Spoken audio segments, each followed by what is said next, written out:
What's your fuck this, I quit story? Started my first job at 15 as a dishwasher for a friend's family's new Korean restaurant. They were my neighbors. My typical workday was 4 p.m. 9 p.m. on the clock.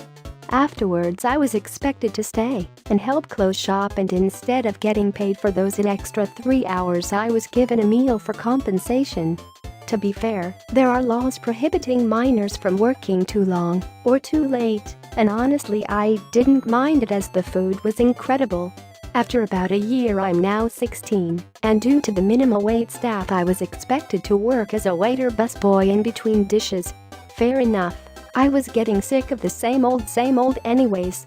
So I came in during the week to start training, and since they knew I was already familiar with the menu and whatnot, I wasn't a shadow, I was just on my own and winging it.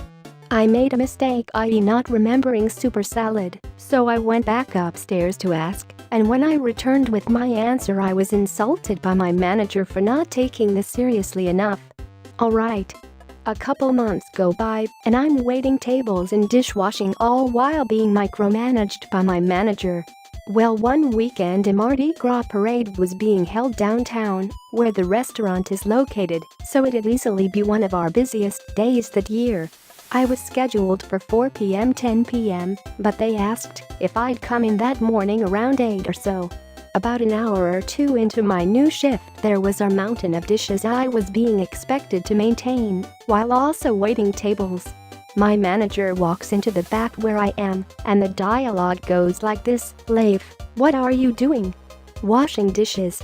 "Go ask table 6 if they need refills." "Yes ma'am." I walk out the back and to the front of the store while she's tailgating me and pick up the pitcher of water. As I pick it up she asks, "Do you even know what you're doing?" At this point I'm pretty fed up and kindly respond with, "Yeah, I know how to pour water." She didn't like that and told me that I need to look at her with respect and that if I didn't like it here I should just leave. So I left them with mountains of dishes and thirsty customers. Know your worth. Working at a tech support call center. I put in for a day off from my birthday a month in advance.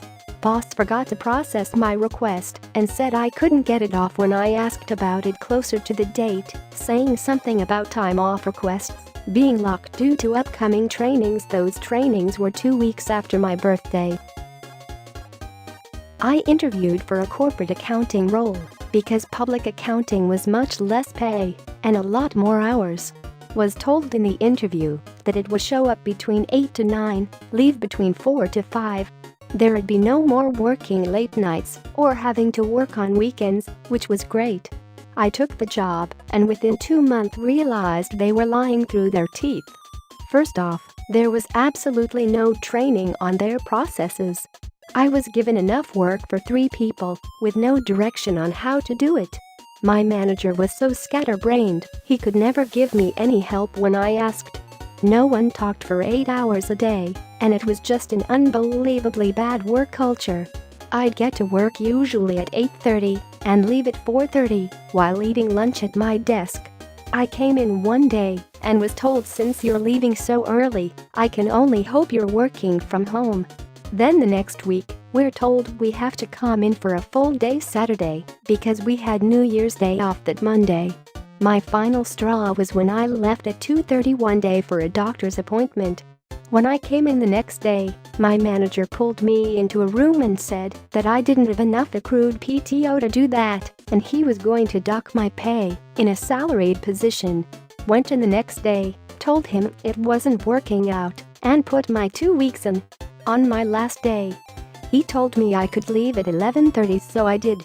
When I got my final paycheck, he docked my pay for the remainder of the day. Luckily, the recruiter who got me the job followed up to ask what happened, and I was completely open and honest with her. Apparently, that manager has a very high turnover rate for the position I was in, and the recruiter told me that the CFO is looking into replacing him. I was in the same position for 2 years and was actively looking at other positions within the same company. Bosses knew about it. It was just time for a change and to advance my career. Great opportunity came up, and I was offered the position. However, my current leadership blocked me because I received a promotion 6 months prior. That promotion was literally an automatic email that said, "Congrats, you're now level 2 instead of level 1, because I had met my sales attainment and completed all my yearly trainings." Literally, an automated email stopped me from getting promoted, and bosses said I had to wait another 18 months. Left that company and went to a competitor doing the same thing for better pay and significantly more support. I was working in a particular role for a small charity. It was already a busy role, but then due to changes within the company, my role got ridiculous.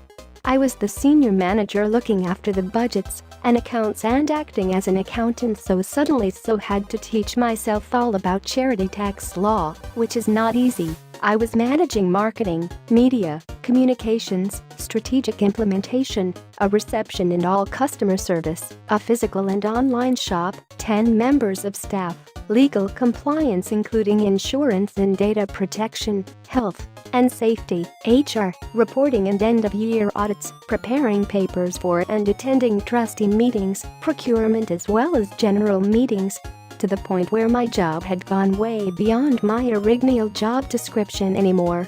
Anyway, despite all the extra responsibilities, my boss still expected me to have time to do everything to an extremely high standard and couldn't possibly understand that there would be any reason that I was overwhelmed apart from me being shit.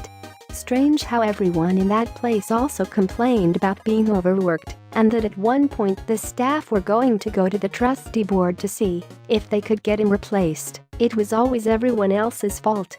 He sat me down at my 12-month probation meeting and said that I wasn't doing well enough to be given the job permanently, so he wanted to extend my probation by another 3 months, in which time he must see improvements. And what did I think I needed to improve?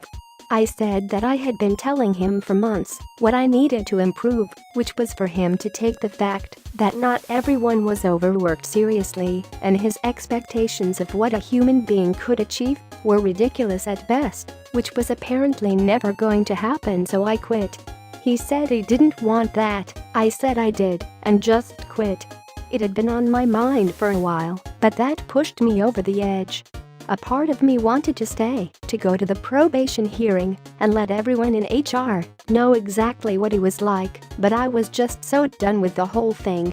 Best decision ever. I now have an amazing job I love for a different charity that actually values what I do, and it feels great. Don't forget to hit the subscribe button and turn notifications on.